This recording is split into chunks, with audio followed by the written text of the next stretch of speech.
Assalamu alaikum wa rahmatullahi wa barakatuh. Frères et sœurs en islam, nous remercions Allah subhanahu wa ta'ala pour sa grâce de nous faire partie de ceux qui sont vivants et qu'il ait pitié de nos morts. Nous prions également pour sa bénédiction et salut sur notre très cher prophète Mohammed sallallahu alayhi wa sallam, sur ses fidèles compagnons. Dieu, le Très-Haut, nous recommande l'aumône. Celui qui a assez de moyens, qu'il le fasse de cette manière. Celui qui n'en a pas assez, qu'il fasse à son juste niveau. Il y a d'énormes bénéfices dans l'aumône que l'homme ne peut pas imaginer. Jamais l'aumône n'a diminué une richesse, elle la purifie. L'aumône nous épargne de plein de mal, à l'instar des maladies. Certains incidents effacent nos péchés. Elle est un symbole de la générosité, un acte qui conduit au droit chemin. Il y avait un monsieur qui souffrait d'une maladie chronique. Vu l'état de cette maladie, son docteur lui dit qu'il va succomber avec cette dernière, qu'il n'y a plus autrement. Ce monsieur était triste, malgré ses moyens financiers, qu'il ne pourra pas guérir ce dont il souffre.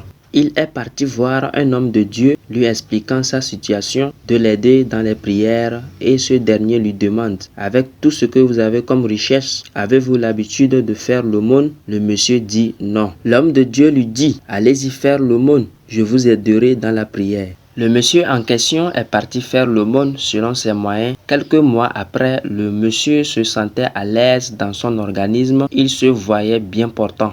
Il est retourné voir le docteur pour se faire consulter à nouveau. Ébahi par le docteur, il demande au monsieur: où avez-vous trouvé le remède pour votre maladie? Le monsieur répondit: non, j'ai pas trouvé de remède. Qu'il y a quoi, docteur? Le docteur dit: vous êtes complètement guéri, pas de trace même de la maladie. Ah bon, docteur, dit le monsieur. Le docteur dit: oui, mais c'est quoi votre solution? Le monsieur concerné dit: je suis allé voir un homme de Dieu de m'aider dans la prière et il m'a recommandé d'aller faire l'aumône et je l'ai fait. Voilà les résultats que je suis en bon état aujourd'hui. Une fois quitté l'hôpital, il est parti voir l'homme de Dieu. Arrivé, il lui annonce la bonne nouvelle. L'homme de Dieu lui affirme qu'il lui a même oublié dans les évocations que ce sont ses œuvres, c'est-à-dire ses aumônes qu'il a fait, qui l'ont libéré de cette maladie.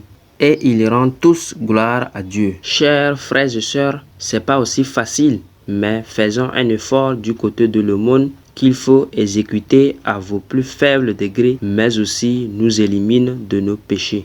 Qu'Allah nous facilite cette œuvre et qu'il nous accorde assez de moyens pour pouvoir le faire comme il se doit.